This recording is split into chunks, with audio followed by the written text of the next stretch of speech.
walang tao. Palang nandito. May bagyo kasi ngayon. Kaya hindi agad nakaalis yung mga magsisim. Sinamantala kong umalis na maaga habang walang ulan kahit may sasakyan ako. Kasi ayaw kong matrap sa ulan. Akala ko marami ng tao dito. Yun pala, ako pala.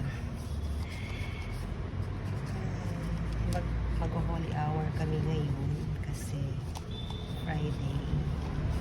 Tapos bago mag 5 p.m. dapat makapag-novena na ng kay San Lorenzo Ruiz. So hindi ko alam kung mag-rosary pa kami. Wala pa namang tao. Ako pa lang tao rito. So,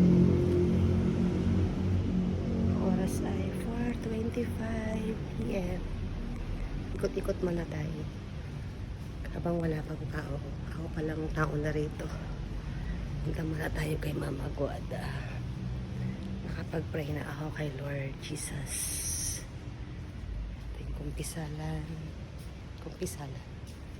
Pupunta tayo kay Mama Mary. Si Mama Mary. Magpa-pray tayo kay Mama Mary.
Picture tayo kay Father Richie. Ha? Bilis. Patali, picture tayo kay Father.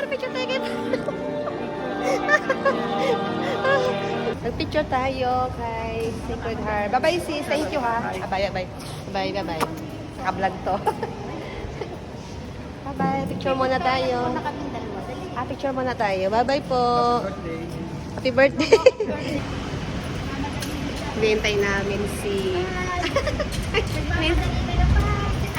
Bye-bye, Father! Parang bata talaga si Father, oh. Parang kang bata. Parang yung... Kasi nakilala ng anak ko. 30. Bye po, Father! Ingat. Ang saya na may, may anak na pare. Sana yung anak ko rin maging pare. Si Aaron. Hinihintay buti lang, meron siyang kasama ng mga madre. Bye-bye! Mga madre. Ikot sila? Pag ganun. Asa si Tita Lete? At punta, ang tagal naman. Ano pa siya dyan? Ayun na. Diyos ko, kala ko na. Ayun na, ayun na. Salamat ka na. O Bye-bye. tayo yata naka-vlog. Naka-vlog na. Naka-vlog na. Babae ka. Hindi, inaantay ko si Tita Lete para may kasama siya. Sabay kayo. Ay! Bye-bye, Father! Bye-bye, mga sister! Bye po.